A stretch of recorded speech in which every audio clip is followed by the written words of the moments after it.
Afro-Diaspo chez vous, Afro-Diaspo chez nous, chers auditeurs, chers internautes. Merci d'être là. Merci de nous faire encore confiance une fois de plus. Merci de rester toujours auditeurs ou internautes de cette radio Afro-Diaspo Média et c'est tout de votre magazine des grands publics. Exprimez-vous toujours, comme je l'ai dit, s'exprimer en toute liberté. Ici, c'est toujours s'exprimer en toute liberté. Nous allons nous exprimer sur les questions d'actualité sécuritaire en République démocratique du Congo. On va un peu débriefer l'actualité concernant la situation sécuritaire à l'est de la RDC.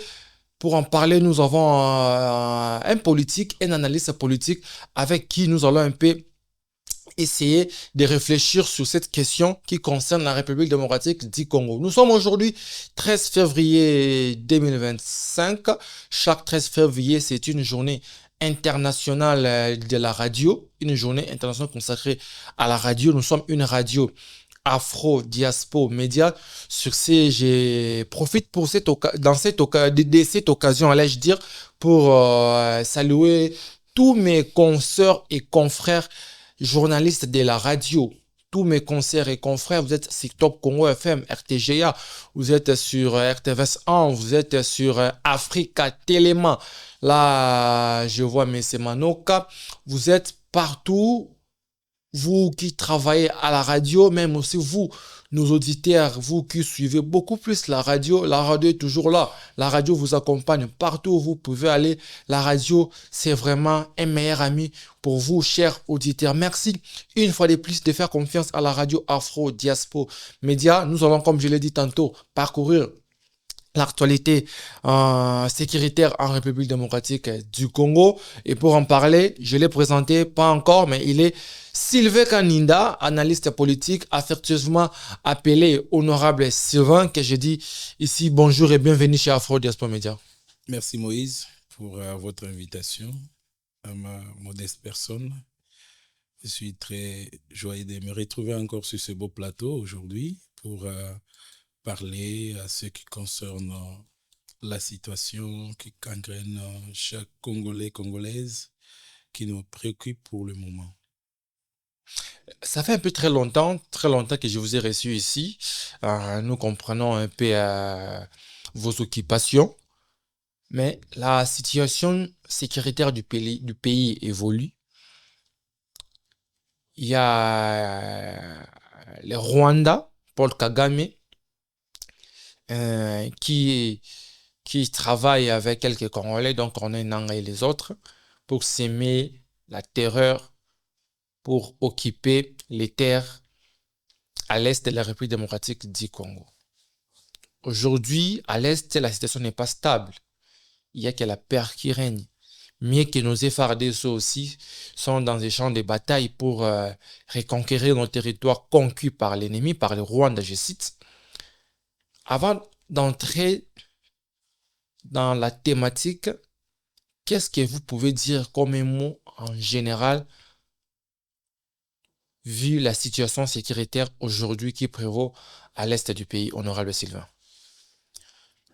Avant que je puisse entrer dans la profondeur du sujet qui nous réunit en ce jour, qu'il me soit permis d'abord de saluer mon président, l'autorité morale de mon regroupement, l'Excellence Sylvestre Danossi Makambo, et le secrétaire général Gloire Ndioli. Et je salue aussi à mon maman, qui est la questeur adjointe de l'Assemblée nationale, Honorable Gas Nema, qui jour et nuit se battent pour redonner un bon sourire à la population de la province orientale et surtout du Bazuélé. Monsieur journaliste Moïse, la situation de l'Est nous laisse sans mots. Notre pays est attaqué Il y a plusieurs décennies qui, les ennemis ne nous laissent pas en paix, qui chaque jour, ils tuent, qui chaque jour nous enterrons nos frères et sœurs à l'est du pays. Qu'est-ce qui est à la base de cette guerre? C'est nos minéraux, les richesses naturelles que Dieu nous a données, qui nous sommes censés sécuriser cela pour faire développer notre pays. Hélas, il y a des ennemis qui ne veulent pas à tout prix utiliser nos minéraux sur la voie officielle, celle de signer des partenariats comme l'avait souhaité le chef de l'État Félix Antoine. Aujourd'hui, les ennemis veulent s'accaparer de nos minéraux par la voie de massacre, par la voie de tueries. C'est ainsi qu'aujourd'hui, ça fait presque 1 mois et demi que nous ne sommes pas en paix, que nos terres sont occupées par les M23, avec la bénédiction de l'un des fils de notre pays, qui est Corneille Nangaa, qui a bénéficié de ce pays. Il nous répond à monnaie des singes.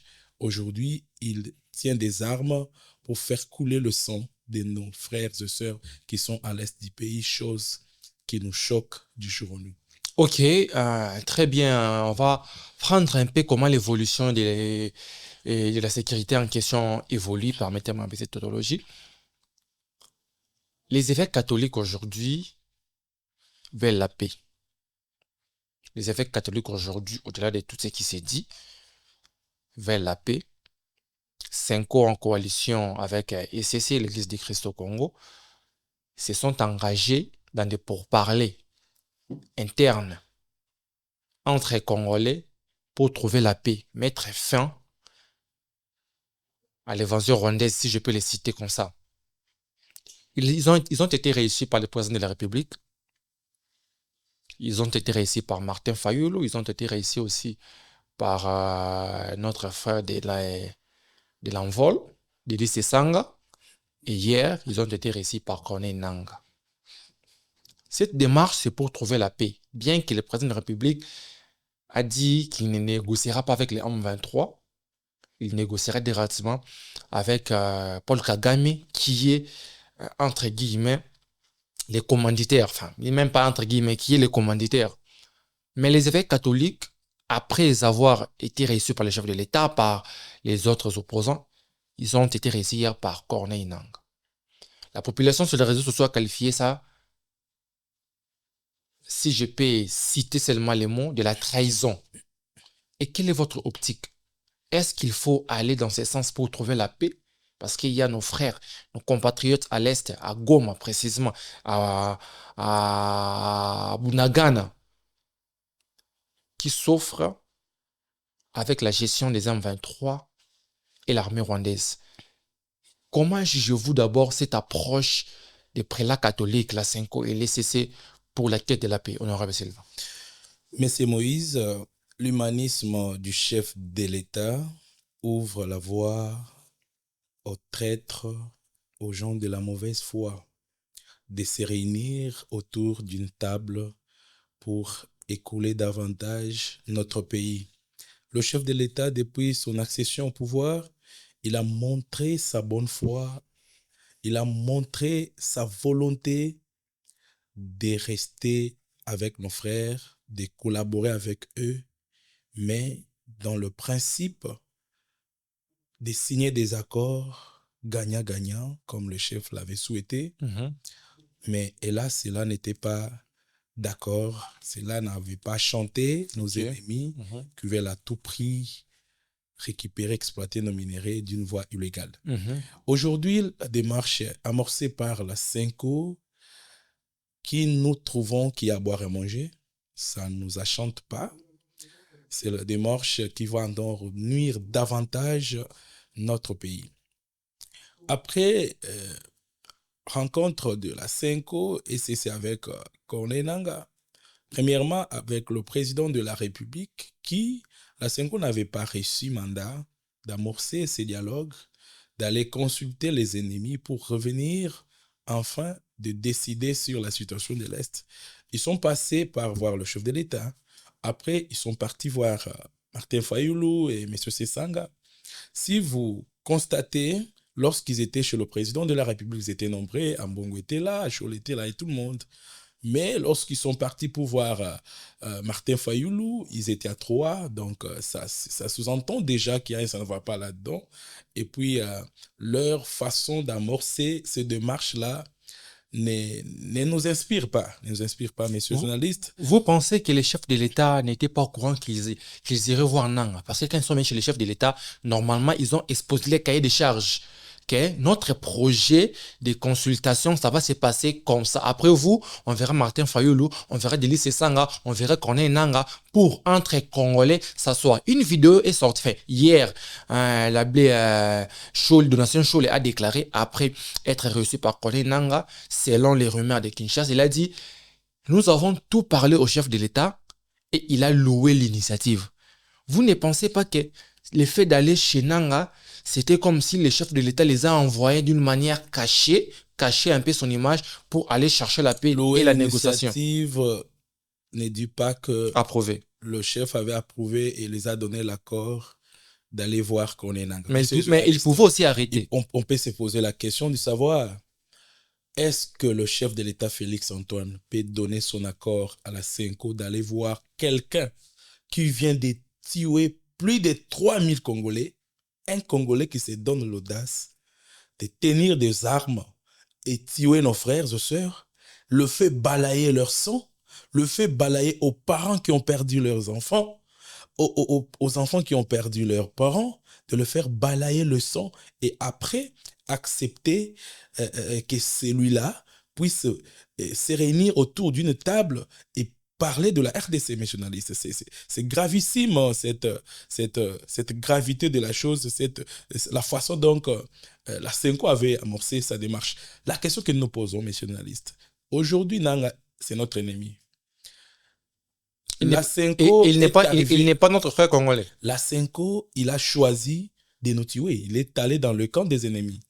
Kagame, un sanguinaire, qui a accepté d'exploiter, d'utiliser un Congolais pour faire tuer ses frères.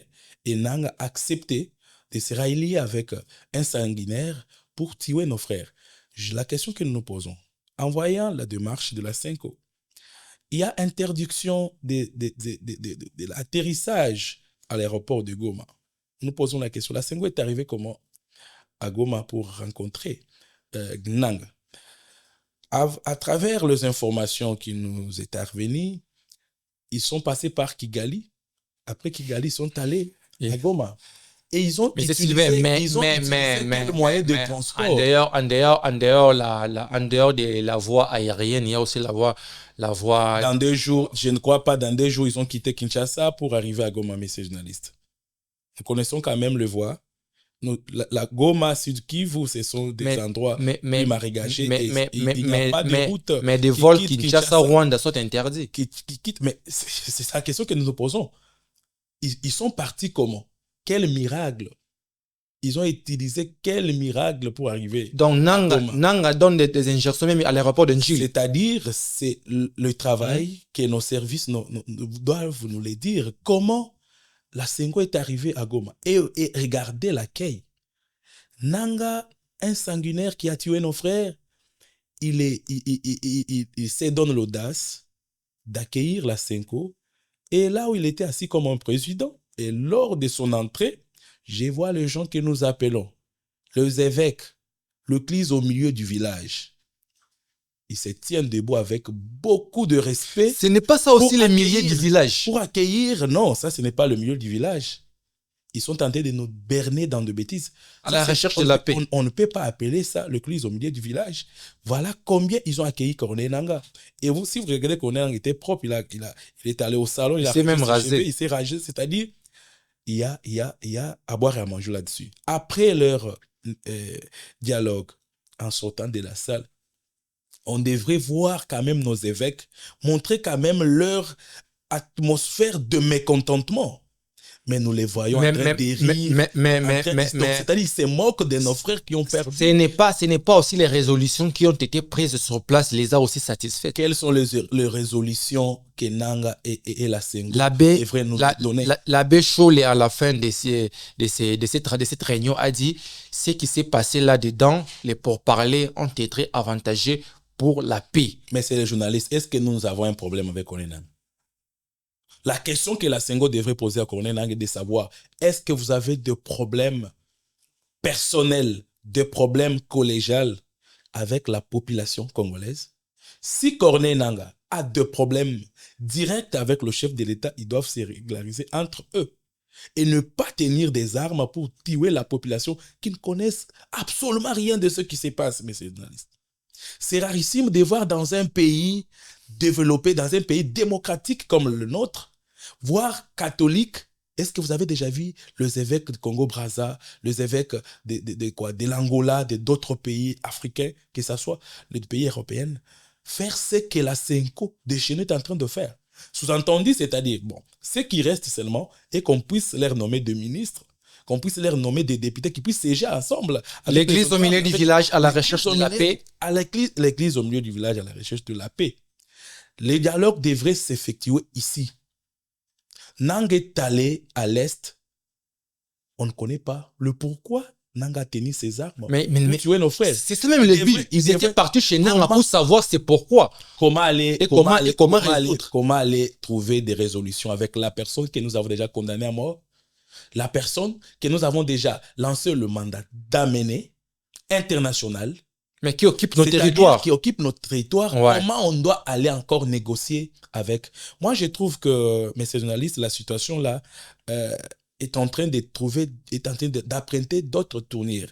Je fais appel au ministre de la Justice. Dans notre code pénal, au titre 8, il est dit: nul n'est pas... Attends, on doit lire ça. Allons-y. Pour donner... Envoyez la matière. Dans le code pénal, titre 8, des atteintes à la sûreté de l'État. Ouais. Section 1, des atteintes à la sûreté extérieure de l'État. Okay. Il est dit ceci.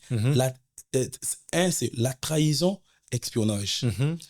Sera coupable de trahison et puni de mort, Congolais portera les armes contre la République. Ça, c'est l'article 182, 181. De notre code pénal. Lorsque nous allons dans le code pénal, dans son article 190, il est dit: sera puni d'une servitude pénale de 1 à 5 ans quiconque, en temps de guerre,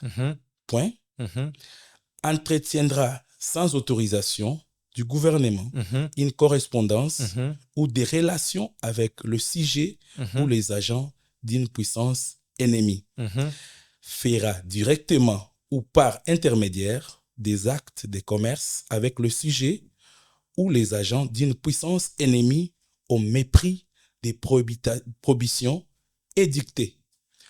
C'est avec l'article 192 de avec ce que vous avez lu, vous ne comprenez pas qu'ils ont l'autorisation du chef de l'État d'aller consulter Nangaa.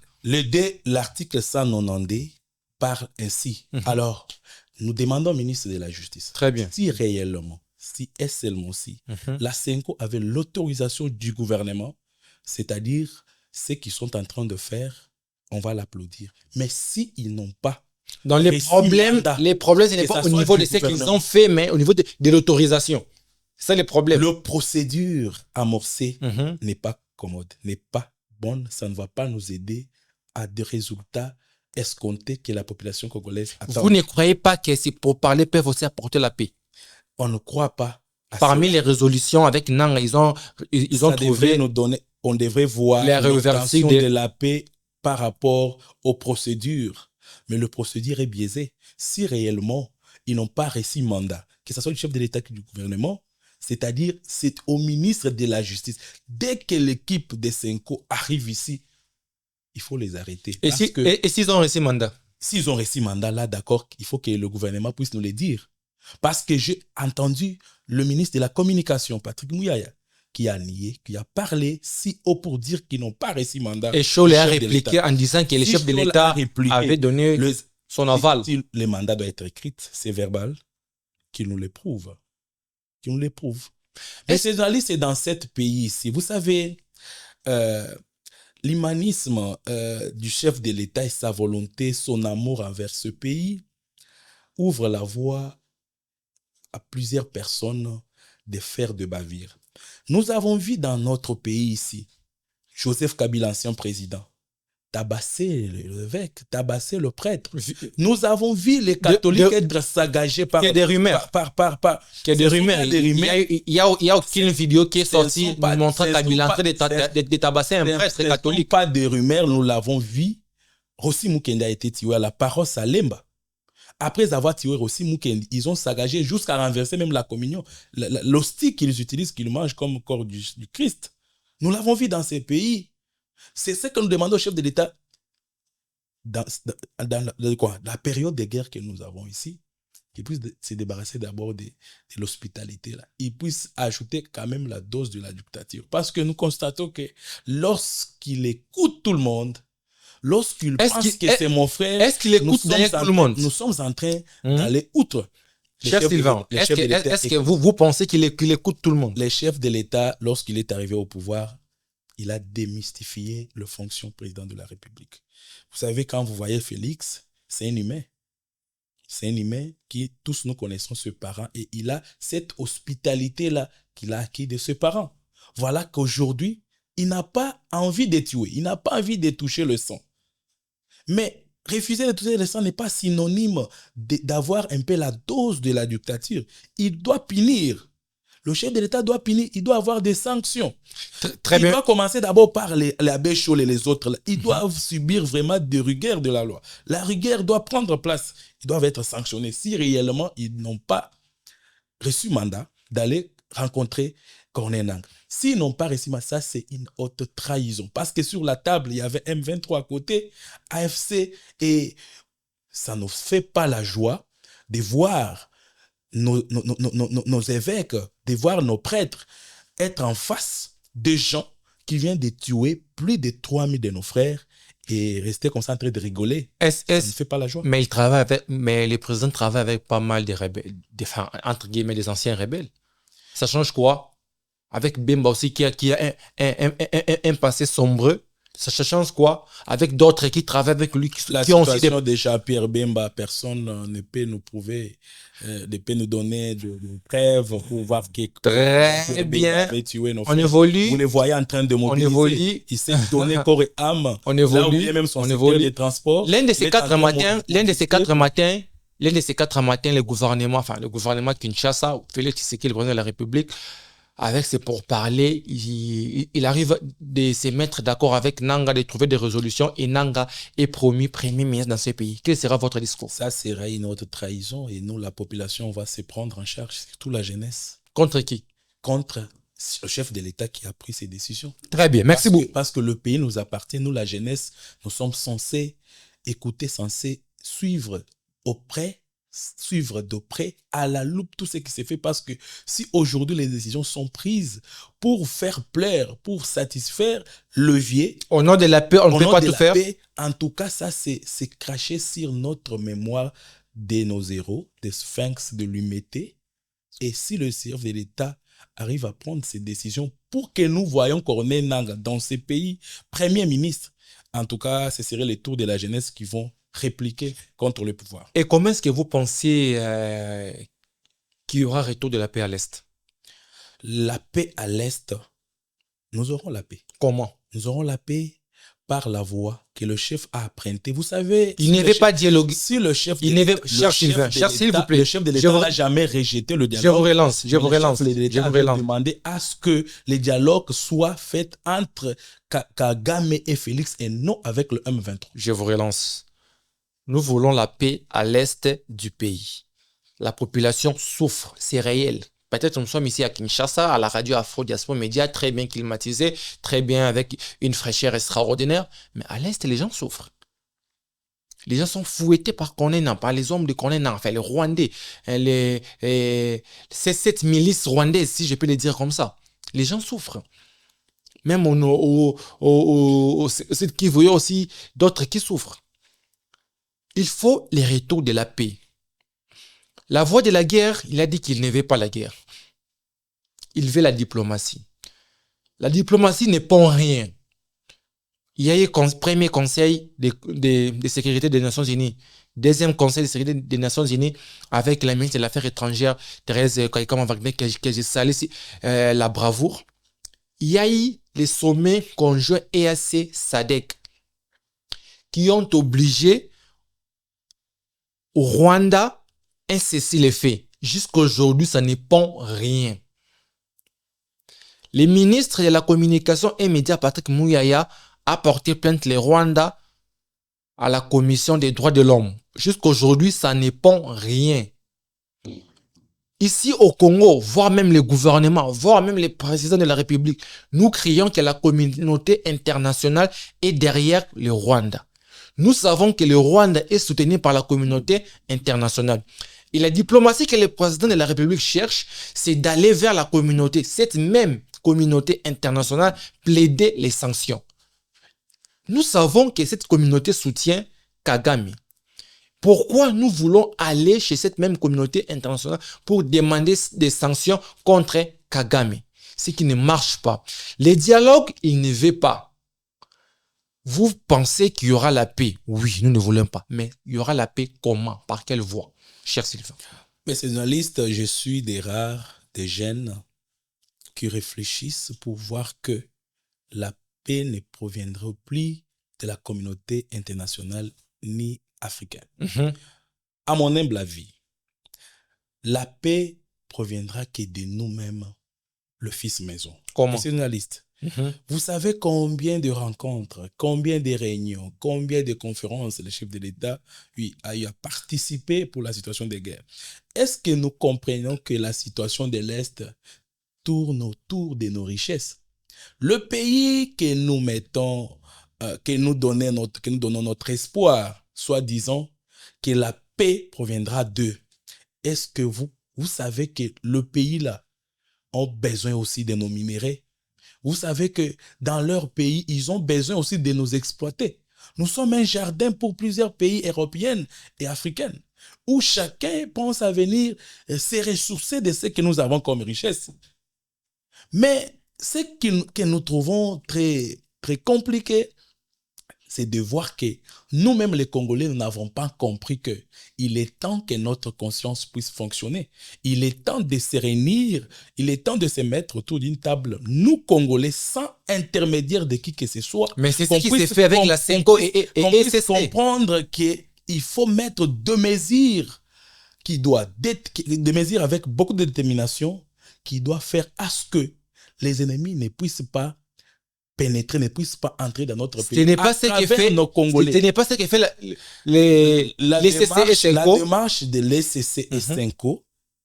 Il nous montre l'aspect de ce que je venais de parler, l'aspect d'amorcer des dialogues pour qu'il y ait la paix, mais derrière, il y a un plan qui est caché. C'est quoi ce plan? Ils ne veulent pas nous révéler. C'est quoi ce plan? Avec Corneille Nangaa sur son plan, pourquoi il nous attaque, ils ont des cartes, de quoi on peut dire quoi, des cartouches là cachées, sous-entendu que lorsque Corneille Nangaa, pour Corneille, ils ne veulent pas de Tshisekedi à la tête du pays. Pour Corneille, ils veulent à ce que qu'on puisse donner le pouvoir aux catholiques de jouer la transition afin d'organiser les élections. Pour lui, dans sa tête... Qui a dit ça? Corneille Nangaa. Ou bien vous avez... Ça, c'est Corneille Nangaa. Corneille ne veulent pas de Tshisekedi. C'est ce qu'il a dit. Si vous avez suivi le discours de Kagame aujourd'hui, vous allez comprendre que quand Kagame parle, c'est-à-dire...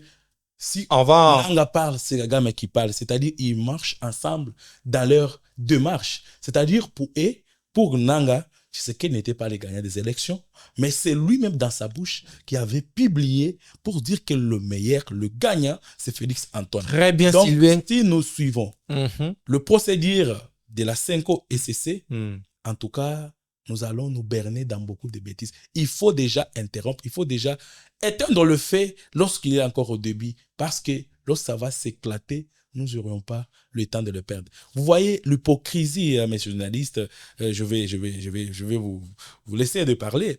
L'hypocrisie est autour du chef de l'État.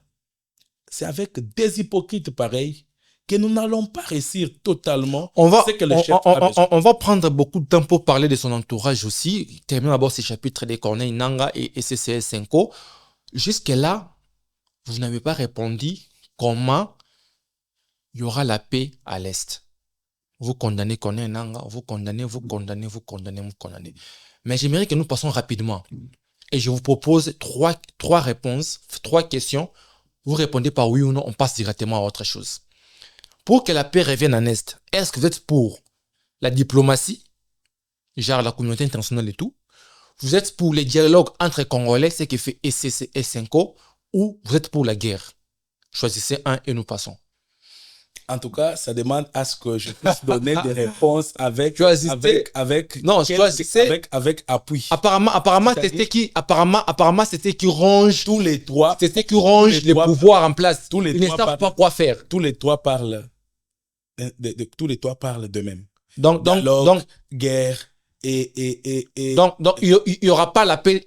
Aucune bonne réponse. Tous les trois là, il n'y aura pas la paix. Mais il y aura la paix, c'est nous-mêmes les Congolais. Mais il y a les Congolais dedans, non? Mais il y a un Congolais qui se déclare ne pas être Congolais parce qu'il est allé se rallier avec nos ennemis. Comment vous voulez trouver la paix et vous écartez la personne qui sème la guerre? Le dialogue, s'il y a les dialogues, on va les faire à l'interne. Avec Corneille Nangaa avec nous dans la salle. Maintenant, comment est-ce que vous saurez ce que fait Corneille Nangaa autour du chef? Comment vous saurez ce que fait Corneille Nangaa? Parce que si vous lui mettez à la place, il est là à Goma, il occupe Goma. Mais c'est journaliste, toi, tu acceptes à ce qu'un jour que tu puisses voir Corneille Nangaa atterrir à l'aéroport d'Indili pour venir ici et se réunir autour d'une table pour décider. Et quand on va décider, Corneille Nangaa, comment il va nous restituer, ou bien comment il va ressusciter nos frères qui sont morts. Et comment nos frères sont morts, nos condoléances à toutes les familles éprouvées à l'Est, mais on doit préserver ceux qui sont vivants. Pour préserver ceux qui sont... Oui, pour préserver... Qu'est-ce qui nous prouve que si aujourd'hui nous écoutons Corneille Nangaa et il est satisfait, demain il ne va pas encore... J'ai entendu quelqu'un qui disait... C'est ça la question. Donc, jusqu'à présent, les pouvoirs en place, je peux dire que les pouvoirs en place n'ont pas de voie claire pour trouver la paix. Parce que si vous niez la diplomatie, si vous niez la guerre, si vous niez les dialogues entre Congolais qui fait la Senko, donc il n'y a pas la voie claire pour retourner la paix à l'Est. Le chef de l'État a amorcé la voie la plus claire pour leur dire... C'est quoi cette voie? Je ne rejette pas vos demandes d'exploiter nos minéraux, mais venez qu'on puisse signer des partenariats d'une voie légitime, légale, pour que vous puissiez exploiter et qu'on puisse gagner ensemble. Tous les pays des hypocrites qui nous montrent comme s'ils sont avec nous, mais ils sont avec... Vous pensez par cette déclaration du chef qu'il y aura la paix à l'Est? Si nos voisins ne trouvent pas bon de nous aider, c'est à nous de nous aider nous-mêmes. Okay, comment? C'est au chef de l'État de décider, parce que c'est lui le garant des nations, de décider ce qu'il doit faire pour défendre sa légitimité. Non, jusqu'à présent, il ne s'est pas encore décidé. Goma est pris, il ne s'est pas encore décidé. S'il décide aujourd'hui pour défendre sa légitimité, nous, la population, nous serons derrière lui. Parce que c'est lui le garant des nations. On l'appelle le premier citoyen congolais. Nous voulons la paix. Nous ne savons pas comment chercher la paix. Nous évoluons. On va prendre l'interview de Paul Kagame. Nous l'avons tous suivi. Il a fait pas mal de déclarations, des déclarations qui choquent, des déclarations choquées. Il a dit, je vais citer en passant et on va analyser ensemble. Il a dit, entre les sanctions européennes et faire la guerre à la RDC, il préfère faire la guerre à la RDC. Peu importe les sanctions, lui préfère faire la guerre à la RDC, selon lui, pour résoudre des problèmes existentiels. Comment jugez-vous cette déclaration? Est-ce que c'est une déclaration de guerre indirecte? Ou bien c'est comme tout président peut parler pour faire peur? Comment jugez-vous cette déclaration?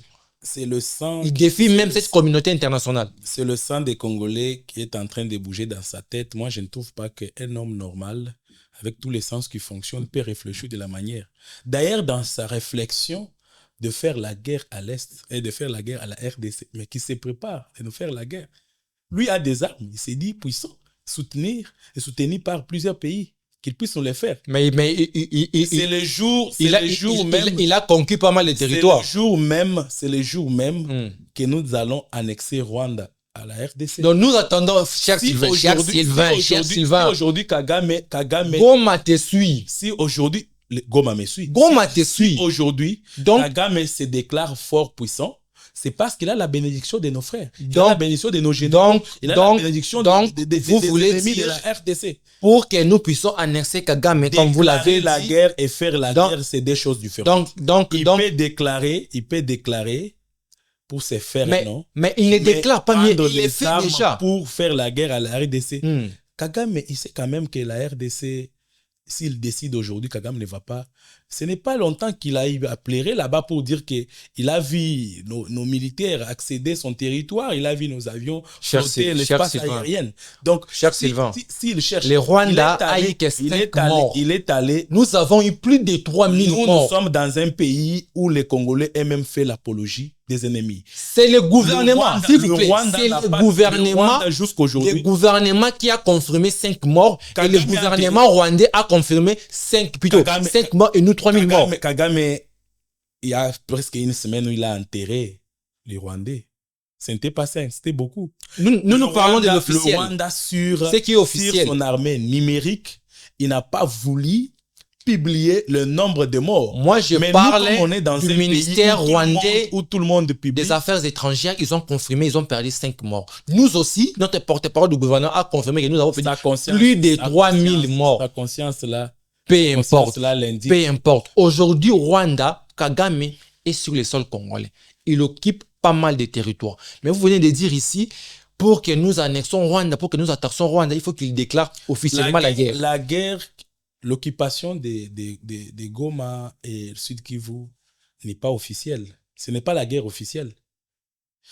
Donc quand ça sera officiel, ça va changer. Ce que Kagame déclare, c'est la guerre officielle. Alors, si lui vient de déclarer pour dire qu'il est prêt à nous faire la guerre, nos autorités ont écouté, qu'il réplique. Donc, ce qu'il a fait, prendre Goma et les autres territoires, ce n'est pas une déclaration intérieure de la guerre. Qu'il réplique. L'occupation de l'armée rwandaise à Goma, ça va même au-delà de la guerre. C'est dit à l'hypocrisie de nos généraux. Donc vous accusez encore les généraux. C'est l'hypocrisie de nos généraux. En complicité avec d'autres animateurs des institutions qui sont au pays, à Kinshasa, qui n'ont jamais perdu. Vous avez accusé les Vital Kamerhe. Il y a eu une forte. Enfin, il y a même les messieurs qui viennent d'être interpellés par la justice. Vous accusez Vital Kamerhe d'être derrière. Moi, je ne cite pas le nom d'un individu. Moi, je parle des animateurs des institutions. Il est aussi l'un des animateurs. C'est au pluriel. Je parle en général des animateurs des institutions. Est-ce que vous pensez, une parenthèse, est-ce que vous pensez peut-être aussi derrière cette guerre? Là, sous-entendu. Est-ce que vous pensez? Oui ou non, vous pensez? Je ne peux pas déclarer ce que je ne connais pas, ce que je ne maîtrise pas. Non, vous maîtrisez, il y a quand même les animateurs qui sont derrière. Les animateurs, lorsqu'on parle des institutions, au sein des institutions, il y a beaucoup de personnes. Donc, vous maîtrisez qu'il y a certaines personnalités qui sont derrière. Certaines personnalités. Comme qui? Comme la fois passée, Mbosso l'a parlé pour dire, chers honorables. Comme Mbosso? Non, j'ai dit, Mbosso, à l'époque président de l'Assemblée, l'a déclaré pour dire, chers honorables, quittons l'armée. Lui aussi, il fait partie. Il a dit quittons l'armée, c'est-à-dire, sous-entendu, il connaît quand même qu'il y a quelques députés qui soutiennent le M23. L'Assemblée nationale fait partie des grandes institutions. À l'époque, ce n'était pas Kamer à la tête de l'Assemblée nationale. Donc, vous accusez Mbosso maintenant? Je n'accuse pas Mbosso, c'est Mbosso qui l'avait déclaré pour dire que, chers collègues, il a dit bien, chers collègues, c'est-à-dire, il a des informations fiables à ce qui concerne. Et puis, il avait même dit, prochainement, on va commencer à vous dénoncer. Et il avait même bien dit, chers collègues de Goma, de l'Est. Voilà. Donc, c'est pour dire que Kagame est allé si haut pour attaquer le chef de l'État en disant qu'il n'a jamais gagné les élections. Mais Kagame, qui à chaque élection chez lui, il tue quand même les opposants. Et il a toujours eu 99%. 99,9%. Dans chaque élection. C'est à chaque élection. Et c'est dans chaque élection où il enterre son opposant. Mais ici, nous passons les élections où nous avons nos opposants qui circulent librement. Je sais qu'il n'a jamais tué son opposant pour gagner les élections. Kagame vraiment a une notion à donner à la RDC. Il n'en a pas. Sur la démocratie. C'est un sanguinaire qui tue ses frères, qui tue ses opposants pour accéder au pouvoir. Le chef de l'État n'a jamais tué un opposant pour accéder au pouvoir. Il gagne légitimement son pouvoir. Les élections de 2023, c'est la première fois qu'en RDC, un président puisse gagner à 70%. C'est un coup de chapeau. Avec 7 jours c'est un coup de chapeau au chef de l'État qui a convaincu, qui a bâti campagne jusqu'à convaincre la population, et la population l'a fait confiance et il a été voté légitimement avec beaucoup de pourcentages. Et Kagame, sans mort, sans coup de balle, mais Kagame, il passe toujours ses élections avec des morts et se déclare. C'est comme si ce qu'ils font, c'est la formalité. Mais c'est aux communicateurs, soi-disant, qui se disent, les communicateurs du chef, ceux-là qui travaillent à la présidence chargée des communications, qui devraient parler sur ça. On dénonce, on fustige, on parle du jour au nuit. Pour ce qui concerne l'équipe des communications de la présidence de la République, ils n'arrivent pas à faire un bon travail. Ce n'est pas que les problèmes et qu'ils n'ont rien à communiquer. Quand on n'a rien à communiquer, on communiquera sur quoi? Ils ont la matière à communiquer. Ils ont la matière. Il faut répliquer. Il faut répliquer. Très bien. Merci beaucoup, Sylvain Kaninda. On va aussi épingler le président de la République lors de son dernier message. Il nous a parlé, il nous a promis même de la riposte rigoureuse. Jour pour jour, nous attendons cette riposte rigoureuse. Tu as toi-même dit ici, tu n'as pas pu répondre parmi les 3 voies, la diplomatie, les dialogues entre Congolais et la guerre. Tu n'as pas pu répondre. Mais cette riposte rigoureuse que le président nous avait promis, est-ce que c'est encore une fois de plus les Matalana comme dit le Kino? Lorsque le chef l'a déclaré, n'attendez pas qu'un jour qu'il puisse encore repasser pour dire que c'est aujourd'hui où je dois répliquer. Nous avons vu quand même... On doit patienter. Nous avons vu quand même... Encore une promesse. Nous avons vu quand même le ministre, le VPM de la Défense, aller à Béni. Et ça a changé quoi? Il est sur terrain. Ça a fait récupérer combien de territoires? Vous ne savez pas ce qu'il est en train de faire là-bas. Mais nous avons les informations à notre portée. Quel territoire a été récupéré? Lorsque vous entendez de riposte, vous faites allusion à quoi? Lui, quand il parlait d'abord riposte, quand lui, il parlait riposte rigoureuse. Vous qui avez entendu parler de riposte rigoureuse, quand on parle vous attendez en quoi que le chef puisse faire quoi? Quand il veut riposter, donc c'est pour récupérer. Jusqu'à là, on n'a pas vu quelque chose qui a été récupéré. Nous avons vu le VPM de la Défense aller à Béni. L'Assemblée nationale et le Sénat qui étaient en session extraordinaire, ils devraient nous donner des résultats de la session. Ils devaient nous dire, voilà, lorsque nous sommes réunis en session extraordinaire, voilà ce que nous avons résolu, ce que nous avons donné comme des pistes de solutions, afin qu'on puisse, si c'est pour riposter, oui, si ce n'est pas pour riposter, quelle est la voie que nous devons emprunter pour que notre terre soit récupérée. Donc, vous pensez que c'est ça les problèmes? Ils n'ont pas la voie à emprunter? Non, j'ai dit, c'est sonté parce qu'ils étaient en session. Ils doivent donner l'autorisation, je sais, parce que pour riposter, le chef doit avoir... Kamer avait dit clairement, la session n'était pas pour déclarer la guerre, n'était pas pour déclarer la guerre. Les chefs ne devaient pas... pour de l'introduction de la session. Oui, mais les chefs ne devaient pas... Ils ont travaillé pendant 3 jours pour donner des pistes de solutions. Oui. Et ils étaient regroupés en commission. Oui. Alors, depuis qu'ils ont fini, nous n'avons pas encore eu de rapport qui va nous donner maintenant la matière, qui va nous donner la réponse à ce qu'on attendait. Soit c'est pour riposter, soit c'est pour amorcer d'autres routes, d'autres voies qui vont nous amener à récupérer notre terre occupée par les ennemis. Très bien. Merci beaucoup, auditeurs et internautes. Déjà, nous tendons à la fin de cette émission. S'il faut reprocher au chef de l'État des erreurs qu'il a commises pour que nous arrivions aujourd'hui à perdre ces territoires. Parce qu'il est le chef, il n'y a jamais eu de mauvais troupes, il y a eu que de mauvais chefs. Il a aussi failli, peut-être quelque part, que peut-être lui ne sait pas, ou son entourage joue toujours au dialogiste, Fachi Béton, en évitant de lui dire la vérité. S'il faut lui rappeler ou lui conseiller par rapport aux erreurs qu'il a commises, lui rappeler les erreurs qu'il a eu à faire, durant son quinquennat, 6 ans aujourd'hui, et nous avons perdu des territoires. Quelles sont ces erreurs que vous pouvez citer qu'il a eu à faire pour que nous perdions nos territoires? Merci, M. Moïse. Si nous appelons ça erreur, étant fils, je n'ai pas le pouvoir de rappeler les erreurs des parents. Enlevez un peu votre casquette de fils, s'il vous plaît. Vous êtes les chefs, les présidents de la République. S'il vous plaît. Écoutez, M. Moïse. Vous allez parler. M. Moïse, vous allez parler. Est-ce que tu peux m'écouter? Vous allez parler. J'arrange juste les terrains. Le chef de l'État est travailleur des Congolais. Donc,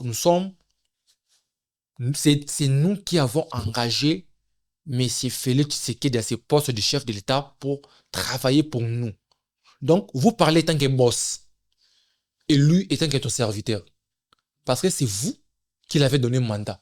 C'est vous qui l'avez engagé. Maintenant, vous étant que boss, que reprochez-vous à votre serviteur par rapport à tout ce que nous vivons aujourd'hui? C'est un peu ça. Étant boss, ça n'exclut pas d'être poli. Ça ne dérange pas. Pour demander. Pas dans l'impolitesse en tout cas. Même la fraude d'assaut est contre l'impolitesse. Et voilà, par rapport à la mission, par rapport au principe de notre société, t'as failli. Voilà, là où il y a dérobé. C'est que notre chef de l'État a fait comme. Si on peut l'appeler erreur. Si on peut appeler erreur, comme vous voulez, toujours s'appeler erreur. Si on peut importe les noms. Il a longuement fait confiance aux ennemis.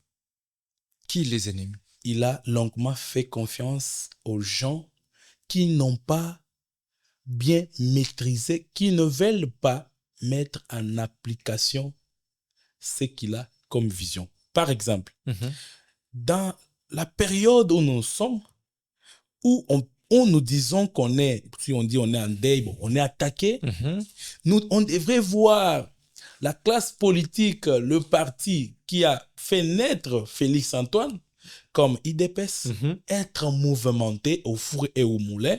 Faire ce que Bemba fait. Pour faire ce que Jean-Pierre Bemba est en train de faire. Mais hélas, nous les voyons toujours à Kinshasa en train de faire les navettes. Augustin Kabouya a dit qu'il a changé sa manière de faire. Augustin qui change sa manière de faire parce que ça nous laisse sans mot de voir un parti présidentiel qui aujourd'hui, si nous avons besoin d'écrire une lettre, si nous avons besoin d'aller voir le CG, on ne sait pas qui on doit voir parce qu'il y a des secrétaires généraux maintenant qui sont à l'IDPS.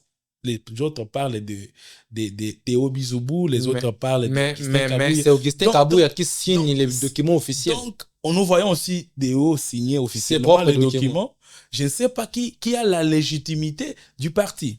Donc, ça choque le chef de l'État qui devrait voir d'abord sa maison. Quand nous voyons la toit de la maison s'ébrile et nous regardons dans des pièces qui composent la maison, vous voyez, celles-là qui sont dans la troisième pièce, c'est comme s'ils font abstraction à rien, ils sont silencieux et ils se disent de changer la façon de communiquer. Moi, on devrait s'attendre de voir la façon donc les animateurs des institutions, les présidents de partis politiques, des regroupements, d'être motivés comme il était pendant la période où le chef de l'État a lancé la révision constitutionnelle, de les voir être motivés de même pour la situation de l'Est. Parce que là, ça a suscité le partage des gâteaux après révision constitutionnelle. Mais maintenant, là, nous sommes menacés. On a oublié tout ce qu'on avait comme mouvement de la révision constitutionnelle. Là, ce qui nous préoccupe maintenant, c'est comment récupérer nos terres et mettre la paix à l'Est du pays. Donc, le chef de l'État, dans le dossier de la guerre de l'Est du pays, je les trouve seul en train de s'époumoner pour trouver la paix. Or, il devrait être accompagné par tout le monde qui était fort, puissant, qui était mobilisé de la révision constitutionnelle, de même il devrait le faire. Mais voilà, aujourd'hui, le chef, il est seul comme institution, accompagné seulement de la jeunesse qui sont motivés parce que ce qui serait décidé aujourd'hui, ce qu'ils sont en train de nuire là, c'est notre vie du lendemain. Aujourd'hui, tous les vieux qui nous entourent, tous les vieux qui gèrent des institutions, ils sont safoutistes, ils sont d'accord de déposer, rester parce qu'ils sont déjà riches, ils ont déjà créé leur vie, ils ne seront jamais pauvres.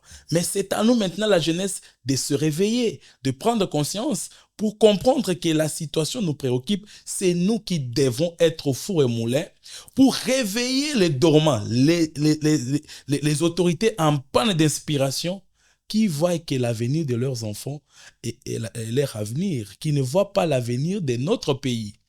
Aujourd'hui, on est en train d'aller au mois de mars. Si nous faisons le calcul politique concernant 2028, nous comprenions qu'il nous reste qu'une année et 10 mois, messieurs les journalistes, pour organiser les élections de 2028. Mais une année et 10 mois qui nous reste, est-ce que nous sommes préparés? À quand nous allons nous préparer pour cela? Parce qu'aujourd'hui, nous ne savons pas à quand on doit récupérer nos terres à l'Est. Non, nous ne savons pas, c'est ça. À quand nous ne savons pas. La paix, parce que là, nous voyons ce qui se passe.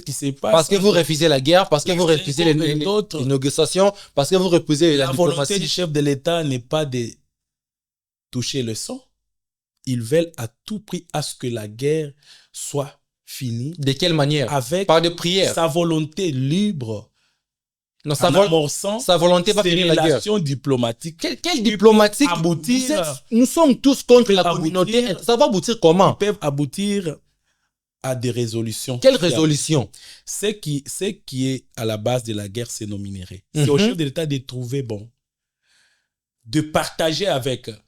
De vendre le pays en quelque sorte. Non, pas vendre le pays. Vendre nos minéraux, c'est vendre le pays. Le chef avait la volonté de vendre ce pays, devait le faire, messieurs les journalistes. Le chef, lorsqu'il est arrivé au pouvoir, il a trouvé les accords signés en 2002, il a trouvé les accords signés en 2009 qui donnaient l'accessibilité facile à nos ennemis, au Rwanda, d'exploiter nos minéraux et de mettre dans des institutions de ces pays l'Empire Tutsi. L'objectif, ou bien la lutte de Corneille Nangaa, ce n'est pas quoi, la lutte de Kagame. Ce n'est pas seulement de prendre nos terres et exploiter nos minéraux, mais c'est d'imposer dans notre pays son empire Tutsi, qui va commencer maintenant à prendre le pouvoir. Comme il est en train de le faire, il en a déjà fait pour d'autres pays. Il est en train de lutter pour imposer son empire ici. C'est ainsi que le chef de l'État ne veulent pas céder à ça. Et il a même déclaré pour dire, même s'ils arrivent jusqu'à la porte de l'OIA, il ne va pas céder. Et vous êtes fiers de cette déclaration. S'il avait la mauvaise foi, il devait déjà vendre le pays et rester comme les autres. Nous voulons la paix. Et comment viendra la paix? Kabila avait fait, il a vendu le pays. Comment viendra la paix? Parce qu'il n'avait pas l'amour de ce pays. Comment viendra la paix? Et le chef de l'État, en tant qu'un fils bien éduqué de ses parents, de père et de mère, il n'a pas accepté à ce qu'il puisse vendre même 2 centimètres. Comment viendra la paix? La paix viendra. Comment? Avec la détermination du chef de l'État. Mais c'est vrai, avec la détermination du chef de l'État, il y aura la paix. Un jour, on va enterrer. Vous parlez de quelle détermination? La détermination de revenir à la raison. Quelle raison? Exprimez-vous avec l'honorable, j'aime l'appeler l'honorable Sylvain Kanunda. Nous avons un peu survolé l'actualité sécuritaire de la République démocratique du Congo. On est vraiment à la fin. L'émission toujours est à votre disposition. Je ne sais pas si l'honorable a un mot. Je vous le donne. Ce que j'ai comme mot est de dire à la jeunesse congolaise, il est temps pour nous de prendre notre vie au sérieux. Apparemment, vous travaillez avec Madame la ministre de la Jeunesse. Comment elle prend cette histoire? Elle est quasi inexistante. Ces derniers temps, elle travaille bec et ongle pour... Elle travaille quoi? Nous ne voyons rien même sur sa page de communication. Sa pierre à l'édifice. Vous savez, dans d'autres cieux, dans des pays sérieux, le ministère qui devrait porter la situation que nous avons sur le ministère de la Jeunesse. Pourquoi elle ne porte pas? Il devait porter dans quel sens où le gouvernement devrait comprendre que à cette période, le financement devrait aller au ministère de la Défense et aussi au ministère de la Jeunesse, parce que le ministère doit avoir le moyen suffisant pour créer des activités, Qu'est-ce qu'elle fait avec ces moyens? Mais est-ce que vous avez déjà consulté le budget de l'État pour savoir combien ce ministère-là? Peu importe.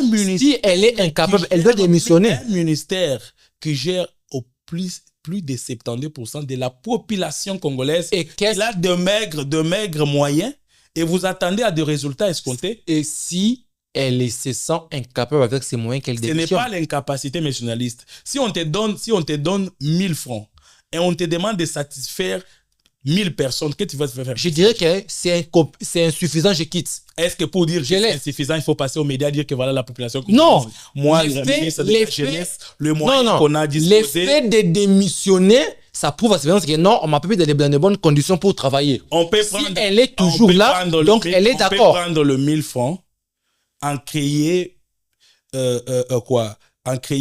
des initiatives. Qu'est-ce qu'elle fait? Qui ne peut pas, parce qu'il fait partie du membre du gouvernement. Il ne peut pas ôter les habits à son gouvernement pour dire que voilà, au sein d'un secteur, il y a un ministère, par exemple, des moyens. Mais si vous regardez maintenant, les entrepreneurs, si vous regardez, pour autant leur donner de l'argent. Si vous regardez maintenant là, qu'est-ce qu'elle fait? Allez voir. Elle a publié les enfants d'autrui. Elle travaille beaucoup. Elle travaille quoi, cher Sylvain? Elle travaille quoi? Elle travaille beaucoup pour que le ministère soit élevé parce que il a trouvé le véhicule en panne. D'accord. Il devrait changer. D'accord. Cinq choses que la ministre de la Jeunesse, Noéla Ayenagato, a fait pour... D'abord, on parle d'abord de la guerre. Qu'est-ce qu'elle a fait dans cette période de crise? 5 choses que la ministre de grande envergure, j'insiste, étant que ministre de la Jeunesse, qu'elle a entreprise pour apporter son apport. Madame la ministre Noéla, elle a fait quoi? Elle a sensibilisé d'abord la jeunesse sur le patriotisme, à les faire comprendre que... Elle a sensibilisé où? Il a eu à faire plusieurs conférences. Moi, je parle de la guerre. Plusieurs conférences. Dans cette période de la guerre, qu'est-ce qu'elle a fait? Pour comprendre que la guerre est importante pour nous de se mettre au travail, il faut leur parler. Elle a parlé où? Il faut les convoquer. Elle a parlé fait plusieurs conférences où il parlait sur la guerre. Sur le média. Sur des conférences. Madame la ministre. Allez-y sur leur page, sur Twitter, vous allez voir qu'il a eu à faire plusieurs conférences sur la guerre où il prêchait que le patriotisme. Je parle, cher Sylvain.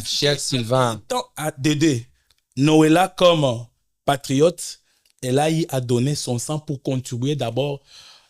Donc, mais c'est sa contribution. Vous voulez que... Elle a donné. Vous voulez rendre ces pays ridicules. Et puis, elle a donné son salaire. Donner son sang. Tu as suivi parmi le ministre qui ont partagé leur salaire. Quand vous parlez de Madame Noéla, la ministre a accepté de partager quand même. Donner l'émission n'était pas pour venir parler de la ministre. C'est déjà terminé. Mais merci beaucoup. Elle a donné son salaire. Merci beaucoup. Le Sénat refusait. Merci. Pour que les trains de vie ne soient pas réduits. Merci beaucoup. Chers Congolais, c'est qu'on peut retenir. Madame la ministre a donné de son sang. Il a donné son salaire. Merci beaucoup. Il est en train d'amorcer des activités qui vont aider. Elle fait des conférences que nous ne voyons pas. Elle fait des activités que nous ne voyons pas. Peut-être tu ne consultes pas son cabinet voit. Moi qui est abonné à ses pages et j'ai activé la cloche de notification et qui est un membre actif, comme on dit, un super fan. Mais je ne vois pas, je ne sais pas, il faut lever mes verres au comment. Merci beaucoup. C'est à la fin de cette émission, mais nous avons une dernière, c'est notre, on appelle ça question directe. Notre dernière rubrique, question directe. Cette question, je te propose quelques questions, y compris ce que tu as dit durant l'émission, et tu vas répondre par oui ou non. Si tu ne l'as pas dit, tu dis non. Si tu l'as dit, tu dis oui. Pas de justification. C'est avec ça que je vais conclure cette émission. Et en dehors de ce que tu as dit, je vais aussi épingler quelque chose de l'actualité, de comment les pays avancent. Si tu es d'accord, tu dis oui. Si tu es d'accord, tu dis non. C'est tout. C'est prêt. Avant d'abord d'y arriver, je voulais vous rappeler qu'il y a après émission, nous la jeunesse, avec l'ASBEL, les amis de Barnabé Mwakadi, qui est chapeauté par les coordinateurs Espérance, nous allons remettre notre contribution au ministre de la Justice. Ils nous attendent. Donc, ce sont les œuvres congolais. C'est alloué. Très bien. Il faut aussi remercier le coordonnateur Espérant et remercier aussi les DG Barnabé qui ne dort pas aussi. C'est alloué. Mobiliser les recettes. Très voilà, bien. J'attends les questions. Très bien. Vrai ou faux, jusqu'à présent, le gouvernement n'a pas trouvé l'issue pour récupérer nos territoires. Faux. Faux. Vrai ou faux, jusqu'à présent, nous ne savons pas la réponse rigoureuse que le président avait promis si c'était sur la guerre ou bien sur les dialogues. Vrai.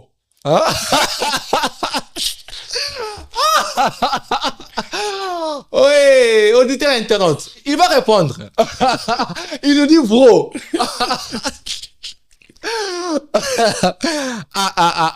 Cher Congolais. Voilà. Auditeur, s'il vous plaît, Binomo Boyoka. Vro wana lobby. Eza vrai, to eza faux. Tous les deux. Comment tous les deux? Vous avez choix à faire, à choisir quand même. De choisir. J'ai dit oui, faux. soit tu vrai, soit tu faux. J'ai dit faux. Voilà, ça vient d'où? Oh, c'est la réponse. Très bien, on continue. Nous avons quand même compris. On continue. Vrai ou faux aujourd'hui, emprisonner Jean-Marc Aboun était une grave erreur du président Félix Tshisekedi. Vrai ou faux? Je peux dire. Vrai ou faux? Le silence aussi, c'est une réponse. Non.